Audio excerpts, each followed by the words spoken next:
Student, ये हमारा hydrocarbon का 6th पार्ट है। इस पार्ट के अंदर हम एल्कीन्स के बारे में बात करेंगे।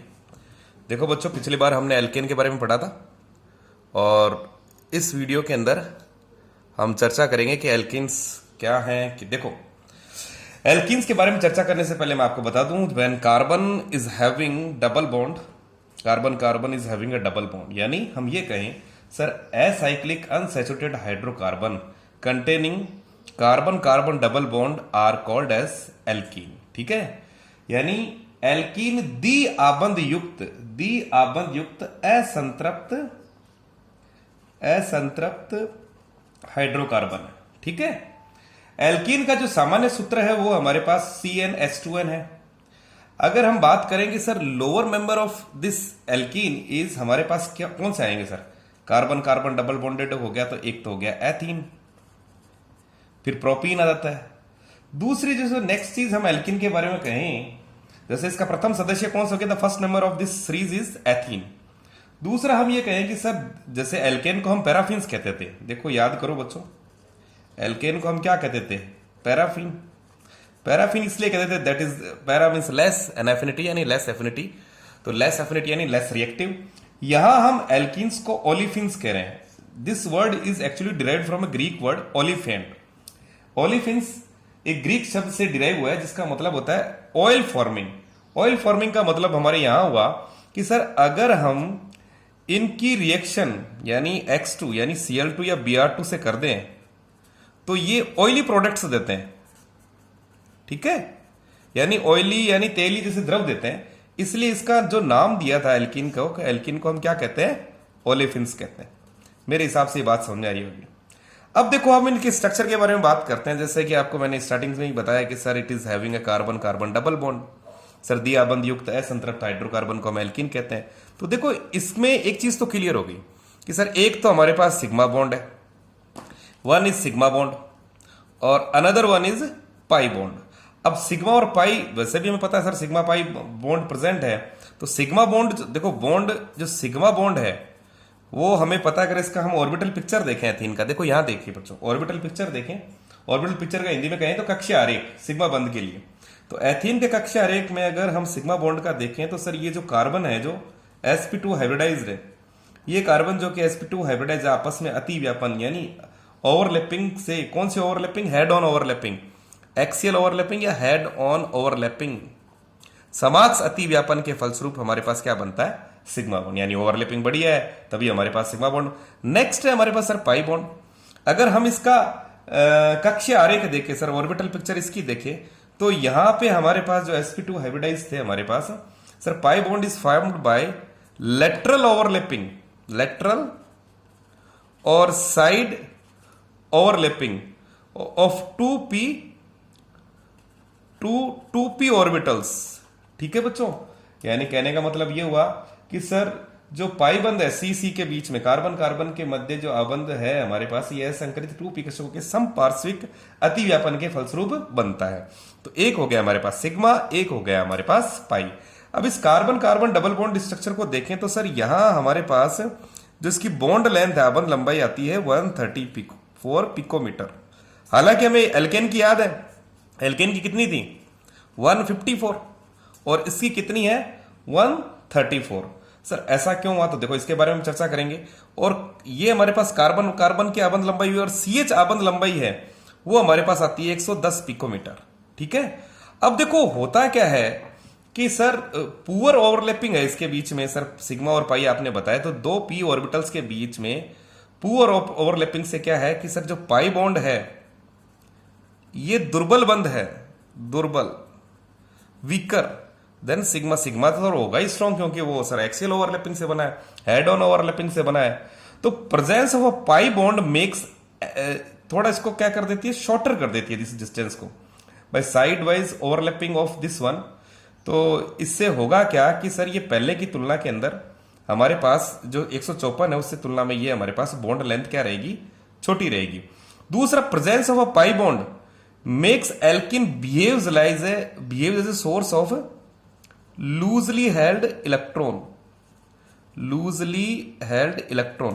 अब देखो पाई बॉन्ड है सर, तो इसके पास क्या है कि सर ये एक तरह से दुर्बल बंधे हुए इलेक्ट्रॉनों का स्रोत होगा। मेरी बात समझ में आ रही होगी सर, दुर्बल बंधे हुए इलेक्ट्रॉन का स्रोत है। तो सर ऐसा कोई भी रिएजेंट जिसको हमारे पास ऐसा कोई भी रिएजेंट जिसको इलेक्ट्रॉन की चाह है, सर इलेक्ट्रॉन चाहिए, तो वो इसके पास आएगा। तो ऐसे रिएजेंट को हम क्या बोलते हैं सर, जो इलेक्ट्रॉन की चाह रखता है या एफिनिटी रखता है, तो हम उसको कहते हैं इलेक्ट्रोफाइल। इलेक्ट्रोफाइल कौन होते हैं सर, जिनका अष्टक पूर्ण नहीं हो, ऑक्टेट कंप्लीट नहीं हो, जिसपे पॉजिटिव चार्ज हो, वो सारे क्या है हमारे पास इलेक्ट्रोफाइल है। और इस लूजली हेल्ड इलेक्ट्रॉन को प्राप्त करने की कोशिश करेंगे तो मोस्टली जो रिएक्शंस जो दी जाती है एल्किन के द्वारा वो होती है इलेक्ट्रोफिलिक सब्स्टिट्यूशन, यानी इलेक्ट्रॉन रागी प्रतिस्थापन अभिक्रियाएं। ठीक है, इलेक्ट्रोफिलिक सब्स्टिट्यूशन रिएक्शन। अब नेक्स्ट पेज पे हम देखते हैं इसका नोमेनक्लेचर। देखो 154 की तुलना में इसका बॉन्ड लेंथ ध्यान में रखना। और एक और चीज समझिए कि देखो हमारे पास जो कार्बन कार्बन का जो बॉन्ड था एल्केन के अंदर हमने जो बात की थी, उसकी जो हमारे पास बॉन्ड एंथैल्पी थी वो ज्यादा थी। अगर हम बात करें सर इसमें सिग्मा और पाई की बात करें, तो यहाँ का जो सिग्मा बॉन्ड है उसकी जो बॉन्ड एंथैल्पी, हालांकि कई बुक्स ने अलग अलग दे रखी है, इसकी बॉन्ड एंथैल्पी हमारे पास है 348 किलो जूल प्रति मोल या मोल इनवर्स।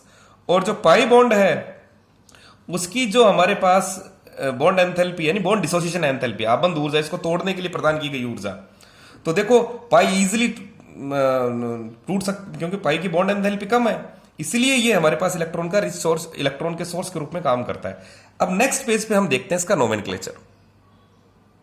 नोमेनक्लेचर में देखिए, हालांकि मैं नोमेनक्लेचर पर एक वीडियो बनाऊंगा पूरा। देखो आईपीएससी का जो नोमेनक्लेचर है वो हमें पता है कि सर वो तो सर हम 3 चीजें फॉलो करते हैं सर, प्रीफिक्स, वर्ड रूट और सफिक्स। प्रीफिक्स हमें पता ही है कि सर जो पहले लगे हमारे पास जो सब्स्टिट्यूएंट हुआ, हालांकि इसको भी हमने 2 में डिवाइड किया था, प्राइमरी प्रीफिक्स और सेकेंडरी प्रीफिक्स। वर्ड रूट हमारे पास सर, वर्ड रूट हमें ये बताता है number of carbon atom, W क्या है वर्ड रूट। ठीक है, वर्ड रूट का मतलब हो गया सर C1 है तो हमारे पास मैथ हो जाएगा, C2 होगा तो हमारे पास एथ हो जाएगा, C3 है तो प्रोप हो जाएगा। और नेक्स्ट है हमारे पास सफिक्स जो कि लास्ट में लगता है अनुलग्न। तो अनुलग्न के अंदर भी हमें 2 पढ़े थे सर, एक प्राइमरी और एक सेकेंडरी। तो देखो प्राइमरी जो सफिक्स है वो ये बताता है कि सैचुरेटेड है अनसैचुरेटेड है।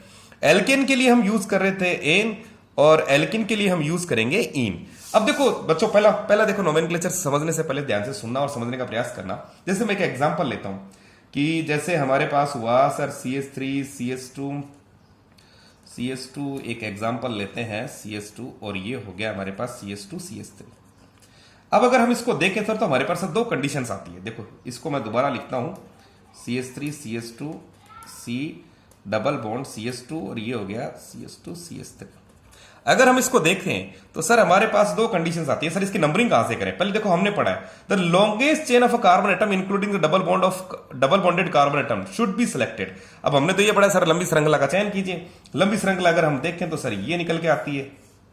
कैसे सर? गिनो 1 2 3 4 5 और 6 कार्बन एटम्स है। अगर हम इसको देखें सर, आप कह रहे हो डबल बॉन्डेड को, लेकिन यहां देखें हमारे पास कार्बन एटम कितने आ रहे हैं 1 2 3 4 5। Here it is a 5 carbon. तो बच्चों इस विशेष तौर पे ध्यान रखना, लॉन्गेस्ट चेन का सिलेक्शन तो करना है लेकिन उस डबल बॉन्ड को पेरेंट चेन में इंक्लूड करना है। तो अगर आप ये करते हो नंबरिंग या इसको सेलेक्ट करते हो तो ये गलत है। इस longest this will not be correct, the right will be this one, ये सेकंड राइट रहेगी क्योंकि हमें the parent chain should include double bond sir, जनक श्रृंखला के अंदर दियाबंदित कार्बन होना चाहिए।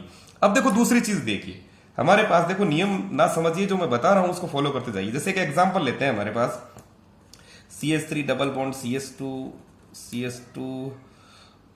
C triple bonded CH2 CH3। अब देखो हम इसकी नंबरिंग करते हैं सर। हमारे पास देखो इसके अंदर हमारे पास डबल बॉन्ड भी है और ट्रिपल बॉन्ड भी है।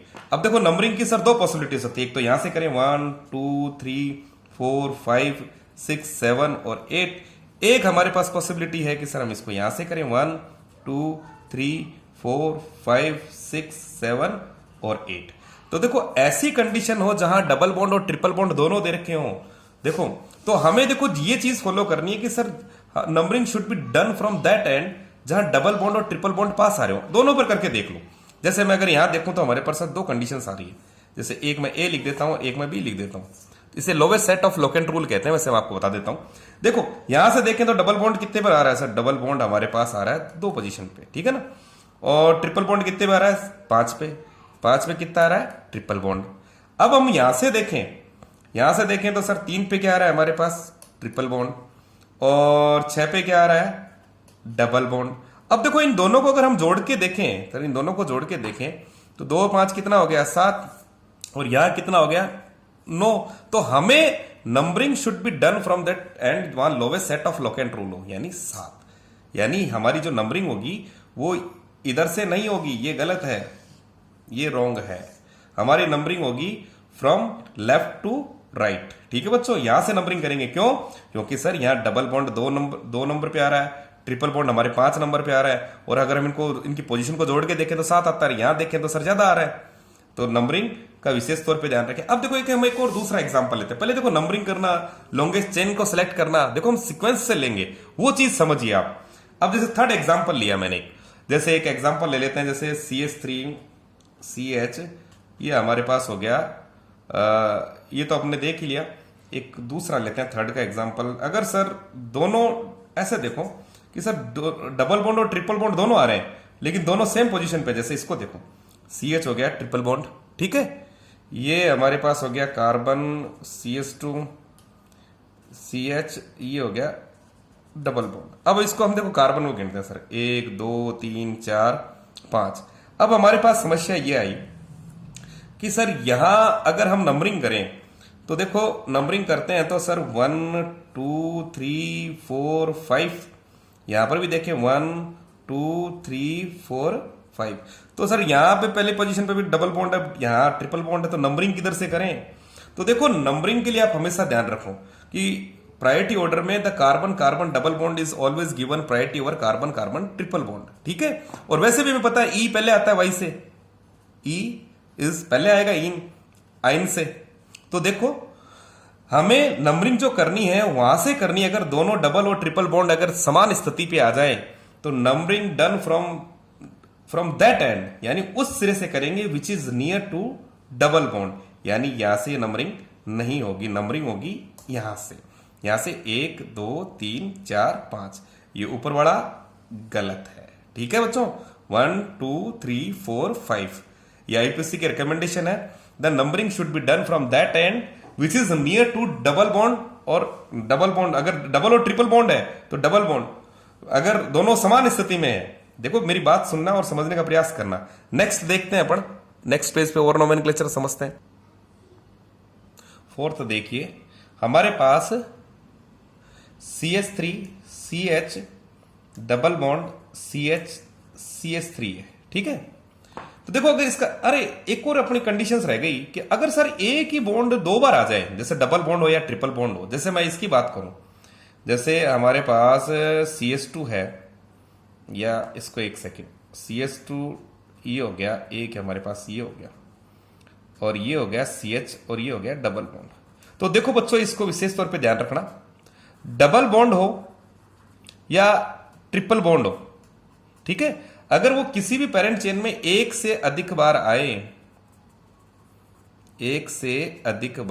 आए, तो हमें जो हमारा स्ट्रक्चर है सर कौन सा, प्रीफिक्स, वर्ड रूट और सफिक्स, उस वर्ड रूट के अंदर आपको क्या करना है, ए और लगा देना है। क्या ऐड कर दोगे, ए, ध्यान से सुनना, ए, और सफिक्स तो हमें पता ही है। अब जैसे मैं ये ले लूं सर, इस एग्जांपल को देखिए, तो देखो हमारे पास लॉन्गेस्ट कार्बन चेन सेलेक्ट करते हैं, ये कर चुके हैं हम, ठीक है। हमारे पास सब्स्टिट्यूएंट क्या हो गया, ये हो गया। अब देखो ध्यान से सुनना और समझने का प्रयास करना। तो सर इसका नोमेनक्लेचर क्या होगा, तो देखो हम देखो फार्मूला लगाते हैं अपना, प्रीफिक्स, वर्ड रूट और सफिक्स। प्रीफिक्स क्या है, पहले देखो ये रहा। हमारी नंबरिंग कहां से होगी सर, यहां से होगी, जहां से सब्स्टिट्यूएंट पास में हो वहीं से होगी, 1 2 3 4। तो पहले प्रीफिक्स को देखते हैं। सर प्रीफिक्स कितने पर है, 2 पर है, तो हम लिखेंगे 2, फिर लिखेंगे हाइफन। देखो डिजिट के बाद हाइफन लिखना बहुत जरूरी है। अगर 2 डिजिट आ जाए तो हम उसमें कोमा लगाते हैं, तो 2 मैथिल, ये लो सर हमारा प्रीफिक्स तो कंप्लीट। अब बात हो रही है वर्ड रूट की। अब वर्ड रूट के लिए मैंने अभी बताया कि डबल बॉन्ड या ट्रिपल बॉन्ड एक से अधिक बार आए तो हमें क्या करना है सर, जो वर्ड रूट है उसमें ए लगाएंगे। यहां देखो वर्ड रूट कितना, 1 2 3 4, 4 के लिए हम यूज करते हैं ब्यूट। लेकिन डबल बॉन्ड एक से अधिक बार आ रहा है तो ये क्या हो जाएगा, ब्यूटा। अब देखो आईयूपीएससी की मैं आपको एक छोटी सी बात बताता हूं कि 1993 के अंदर ये रिकमेंडेशन दी गई थी कि जो भी डबल बॉन्ड और ट्रिपल बॉन्ड है उसकी पोजीशन को आप स्पेसिफाई करोगे। Position of a double bond और triple bond is specify by giving a number. अब जैसे 2 मेथिल ब्यूटा हो गए तो ये कितने पर हो गया डबल बॉन्ड, सर इसको इधर से काउंट करेंगे, ध्यान रखना, ये 2 मत लिख देना, 1 और ये हो गया 3, तो यहां हो गया हाइफन। मैंने कहा था डिजिट के आगे हो चाहे पीछे हमेशा हाइफन, 2 डिजिट आ गई। अब देखो 1 और ये कितना आ गया 3 पे, तो बीच में कोमा लगा दिया।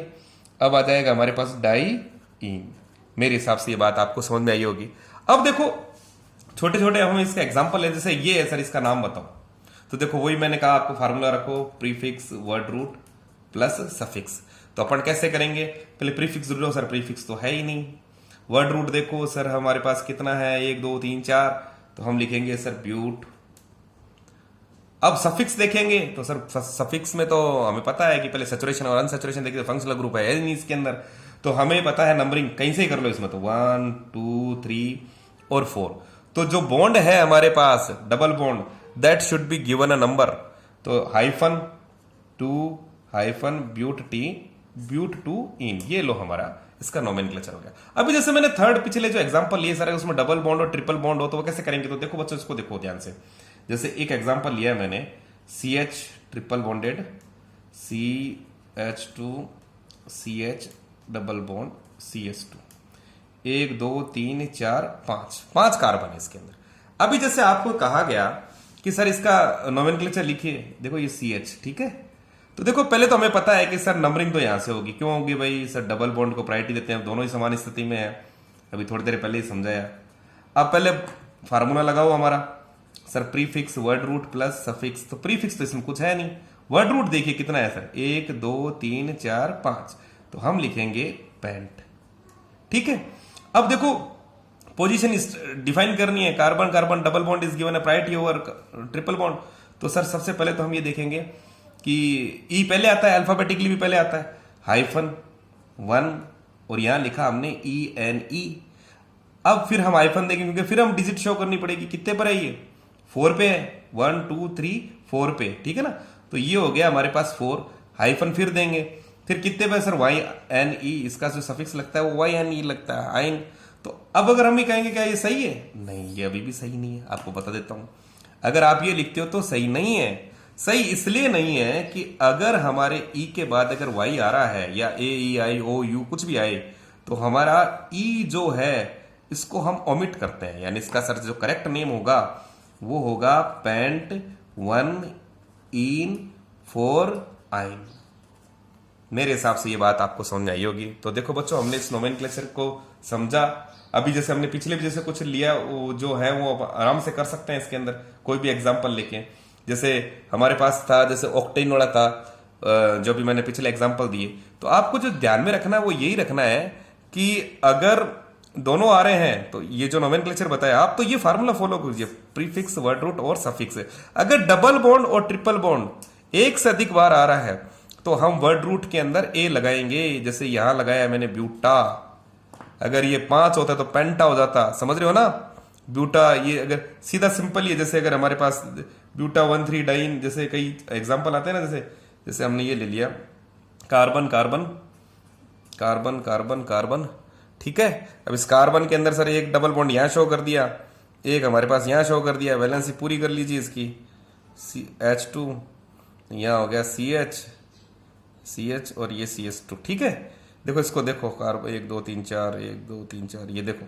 अगर आपसे कोई कहेगा सर तो ये तो सीधा ही दिख रहा है, प्रीफिक्स नहीं है, तो इसको हम बोलेंगे ब्यूटा हाइफन कितने नंबर पे 1 2 3 4, तो फिर कोमा 2 डिजिट आ गई 1 3 डाई इन। तो ये ए क्यों आया, समझ गए ना बच्चों क्यों आया, क्योंकि यहाँ डबल बॉन्ड एक से अधिक बार आ रहा है। तो this is all about this one. देखो एक बार वैलेंसी और चेक कर लेना, वीडियो में कई बार गलती हो जाती है कोई वैलेंसी वगैरह में फिर।